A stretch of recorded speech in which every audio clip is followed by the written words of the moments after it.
नमस्कार बच्चों। हम लोगों ने पहले कारक के बारे में पढ़ा था। कारक किसे कहते हैं, कारक के कितने भेद होते हैं, उन सब के बारे में हम लोगों ने पढ़ा था।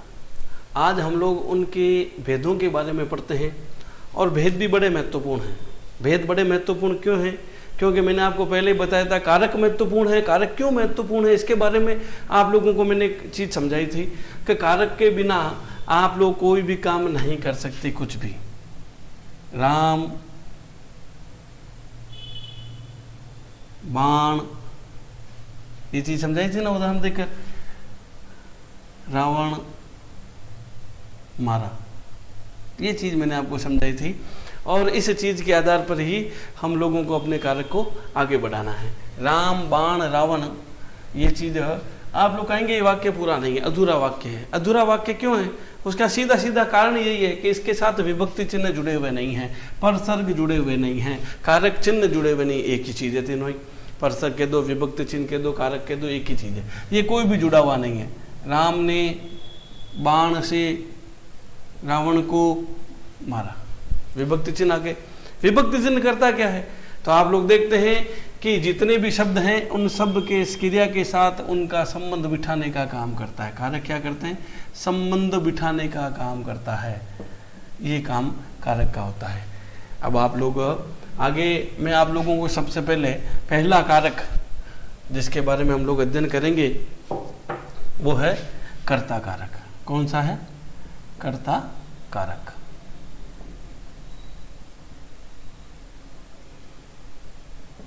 अब मैं आपसे कहता हूं कर्ता कारक का परसर्ग क्या है, यानी विभक्ति चिन्ह क्या है?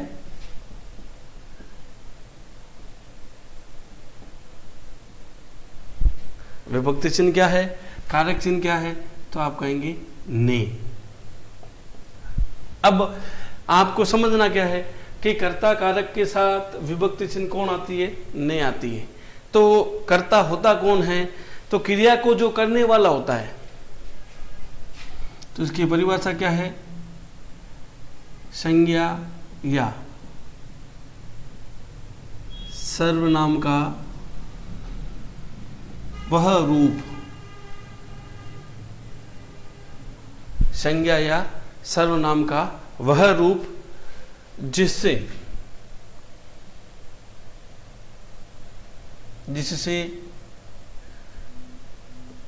जिससे क्रिया के होने का बोध होता है। क्रिया को करने वाले का बोध होता है,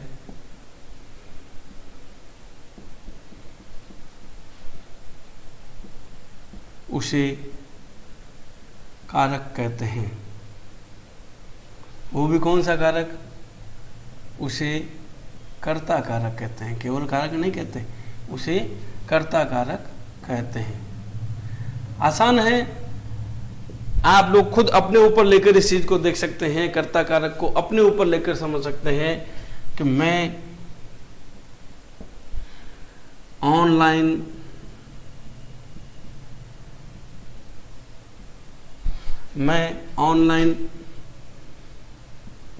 पढ़ रहा हूं।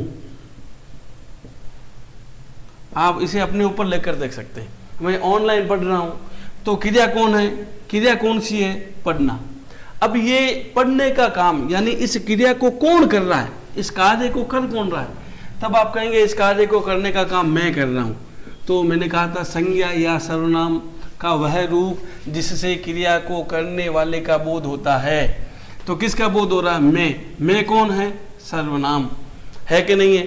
तो क्रिया को जो करने वाला होता है वह कर्ता कारक कहलाता है। तो आप लोग इसे सर्वनाम भी कहें, आप लोग इसे कर्ता कारक भी कहें। कर्ता कारक क्यों कहेंगे? क्योंकि क्रिया को करने वाला, बस ये सरल है। क्रिया को करने वाला कर्ता कारक कहलाता है। आप लोग इस परिभाषा को अपनी कॉपी में लिखिए, आप इसका स्क्रीनशॉट लीजिए।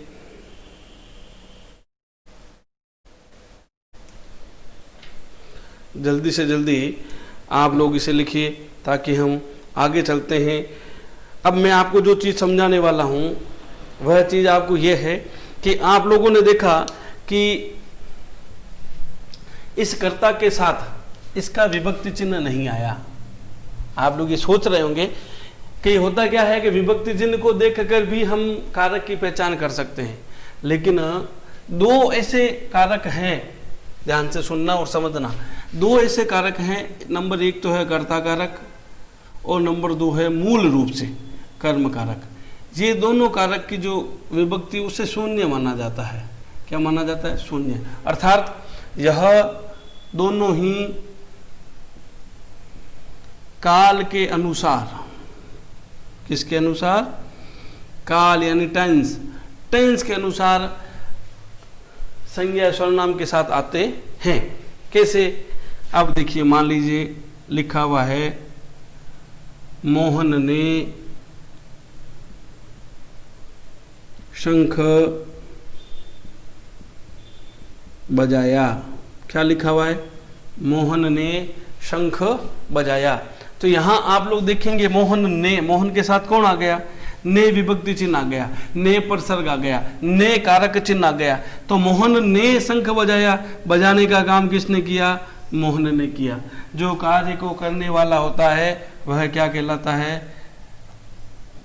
कर्ता कहलाता है। कार्य को करने वाला कर्ता कहलाता है। दूसरा, ऐसे नहीं समझे तो इसके साथ विभक्ति चिन्ह कौन आ गया? ने। जो विभक्ति चिन्ह जिस शब्द के साथ आती है, इस शब्द के साथ आई तो वह वही कारक कहलाता है। तो यहाँ विभक्ति चिन्ह कौन है? ने। तो यहाँ ने विभक्ति चिन्ह है तो मोहन शब्द कौन सा कारक हो गया?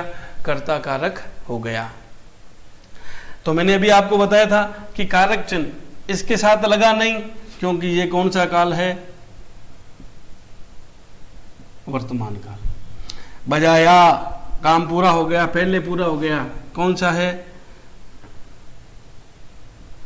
भूतकाल। कौन सा है? भूतकाल। तो इस प्रकार से हम लोग ये जान सकते हैं कि कर्ता कारक कौन होता है, किसके साथ विभक्ति चिन्ह लगती है, किसके साथ विभक्ति चिन्ह नहीं लगती। आप इनको अपनी कॉपी में लिखिए और इसे समझने का प्रयास कीजिए। दूसरा, अब कई जगह ऐसा लिखा आता है। क्या लिखा आता है? ये देखो, वर्तमान काल हो गया, भूतकाल हो गया। सीता पत्र लिखेगी। क्या लिखा हुआ है? सीता पत्र लिखेगी। लिखने का काम कौन करेगी? आप कहेंगे सीता करेगी। तो जो कार्य को करने वाला होगा, जो क्रिया को करने वाला होगा, क्या कहलाएगा? कर्ता कहलाएगा। लेकिन क्या इसके साथ विभक्ति चिन्ह आई है? क्या इसके साथ भी विभक्ति चिन्ह नहीं आई? तो कहने का मतलब क्या है? वर्तमान काल और भविष्य काल के साथ विभक्ति चिन्ह आ भी सकती है और नहीं, लेकिन वर्तमान या भूतकाल के साथ विभक्ति चिन्ह आपको दिखाई देती है। लेकिन इसका मतलब ये नहीं कि विभक्ति चिन्ह नहीं होगी तो वह कारक नहीं कहलाएगा। तो उसे दूसरे तरीके से समझना होता है। दूसरा तरीका क्या है कि क्रिया कौन कर रहा है? लिखने का काम या लिखने का काम कौन करेगा? तो आप कहेंगे इसमें तो सीता करेगी, तो वो कर्ता हो गई। इसमें पढ़ने का काम कौन कर रहा है? मैं कर रहा हूँ, तो मैं इसमें कर्ता हो गया। शंख बजाने का काम यानी क्रिया को करने का काम कौन कर रहा है? मोहन कर रहा है, कर्ता हो गया। तो इस प्रकार से हम लोग कर्ता कारक को आसानी से पढ़ सकते हैं। आप लोग इसे अपनी कॉपी में लिखिए, हमारे चैनल को लाइक कीजिए, सब्सक्राइब कीजिए, ज़्यादा से ज़्यादा शेयर कीजिए। अब हम लोग कर्म कारक के बारे में पढ़ने वाले हैं। चलिए, दूसरा जो भेद है वह है कर्म कारक।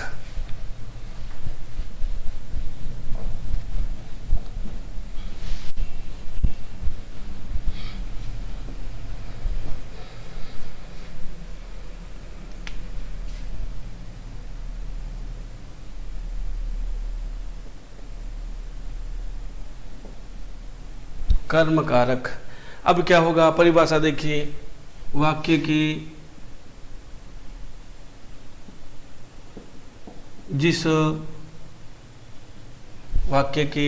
जिस शब्द पर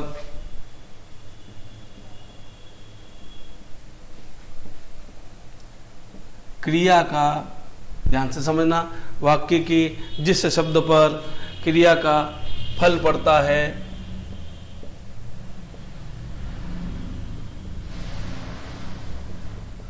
उसे कर्म कारक कहते हैं।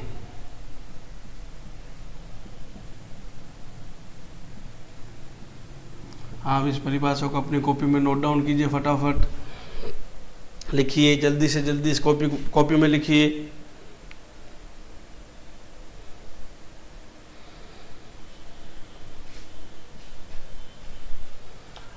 कर्म कारक लिखिए। अभी मैंने आपको लिखा था, सीता ने पत्र लिखा या सीता पत्र लिखेगी। तो काम कौन कर रहा है? काम करना कर्ता कहलाता है, लेकिन काम किस पर हो रहा है? पत्र लिखने पर हो रहा है। तो प्रभाव किसके ऊपर पड़ रहा है? प्रभाव पत्र शब्द पर पड़ रहा है।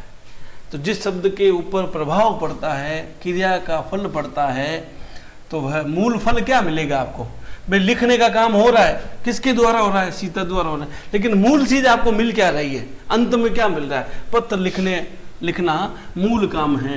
तो वो जो फल पड़ता है जिस शब्द के ऊपर, वो है पत्र। अब आगे देखते हैं। मान लीजिए लिखा हुआ आता है, गाय घास खा रही है।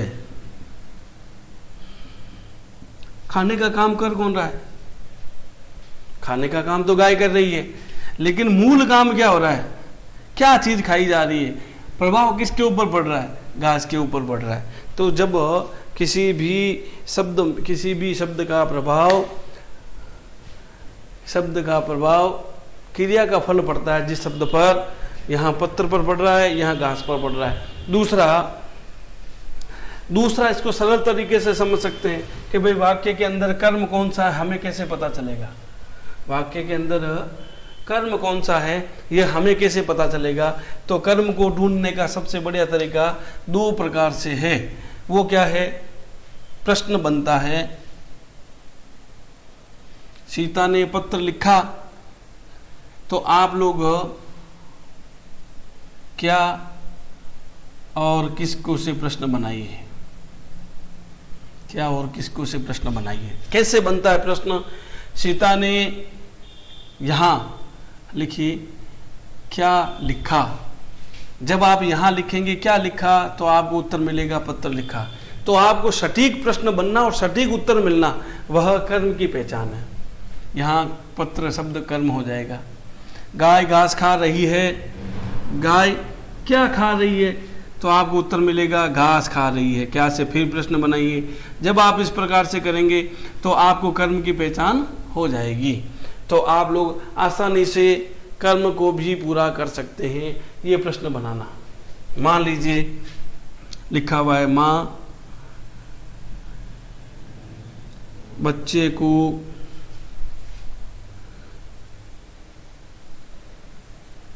दूध, माँ बच्चे को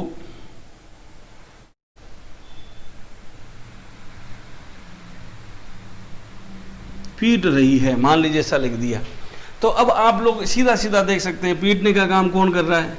माँ कर रही है, लेकिन मार खाने का प्रभाव किसके ऊपर पड़ रहा है? फल किसके ऊपर पड़ रहा है? तो आप कहेंगे भाई बच्चे के ऊपर ही इसका फल पड़ रहा है। क्यों? क्योंकि मार तो बेचारा बच्चा ही खा रहा है ना।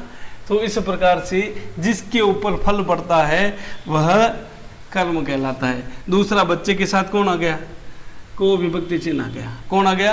को विभक्ति चिन्ह आ गया, तो भी यह कर्म कारक हो गया। दूसरा आप ऐसा कर सकते हो, माँ किसको पीट रही है, तो आपके सामने उत्तर क्या आएगा? बच्चे को पीट रही है, तो ये इसका उत्तर हो गया। तो इस प्रकार से हम लोग कर्म की पहचान कर सकते हैं। चलिए इसको आप अपने कॉपी में लिखिए। शेष जो 6 वेद हैं वो 6 वेद भी हम लोग अगली क्लास में पूर्ण करेंगे। आप लोग ज़्यादा से ज़्यादा पढ़िए और जो चीज़ समझ में नहीं आए कमेंट बॉक्स में भी